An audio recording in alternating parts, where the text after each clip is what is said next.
is an advisor of government and did not introduce any bill.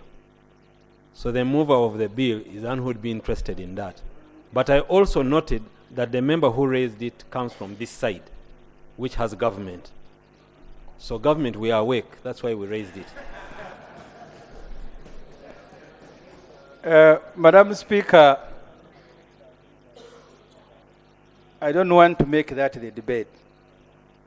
Let me go to the substantial issues that are in there is almost in all, but specifically the one before us.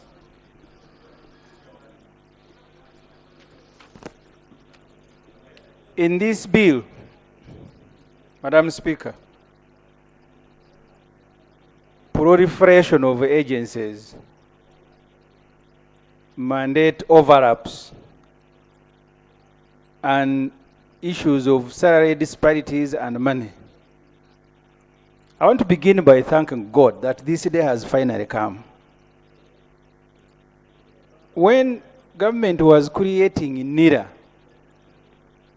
I stood here and told the government that the continued creation of agencies was actually a vote of no confidence in the government as it existed.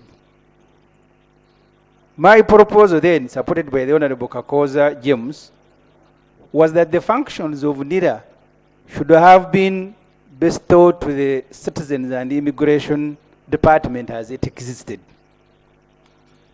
But God is good. The government that was saying no services nearer to the people, the same government says now this was a mistake. Maybe you should have started with an apology on behalf of those who processed the bills at that time. But most important, Madam Speaker, I read the policy statement of Minister of Finance. In the statement, they were talking about rationalization also of MDAs. The issue now, if you read the report of the Electoral Commission, the 2-year strategic plan, the Electoral Commission says at the next elections, there will be 3 million elective positions in Uganda at the next election.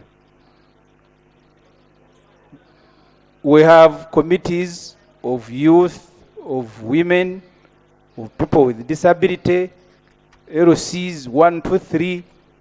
So when you total all of them, there will be 3 million elective positions, and the Electoral Commission projects to spend 2 trillion shilling, 1.3 trillion on organizing elections, and then the rest. So the point I make, Madam Speaker, as we consider this National Records and Archives Amendment Bill,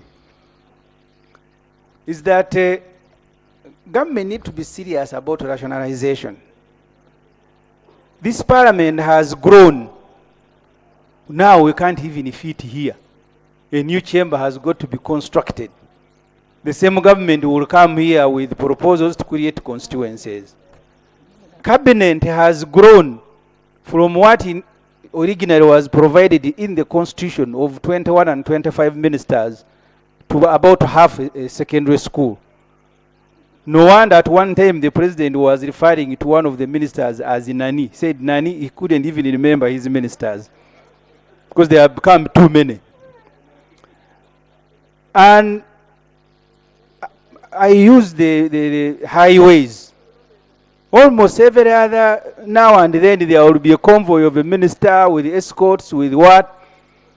As I said, when this matter was brought here, I 100% support rationalization, but please don't do it in a piecemeal way to deal with one agency and then you go and keep quiet. We need even ministries to be merged.